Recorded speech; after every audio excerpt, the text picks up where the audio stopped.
Audio Jungle. Guntur జిల్లా ప్రతిపాడు నియోజకవర్గ పరిస్థితి చెత్తమాయంగా తయారైంది. చెత్త నుండి సంపద సృష్టించాలని వేల రూపాయల వ్యయంతో షెడ్ల నిర్మాణం జరిగింది. అయితే నియోజకవర్గంలో కొంతమంది పంచాయతీ అధికారుల తీరు, ఎంపీడీఓల తీరు చూస్తుంటే రాష్ట్ర ప్రభుత్వాన్ని ఆవాసపాలు చేయాలన్న రీతిలో వ్యవహరిస్తున్నారు తప్ప మరొకటి కనపడట్లేదు.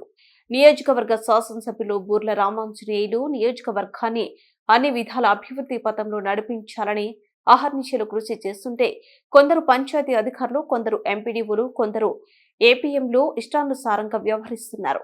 గతంలో తెలుగుదేశం పార్టీ అధికారంలో ఉన్నప్పుడు చంద్రబాబు నాయుడు చెత్త నుండి సంపద సృష్టించాలనే ఉద్దేశంతో వేల రూపాయల వ్యయంతో షెడ్ల నిర్మాణం చేయించారు.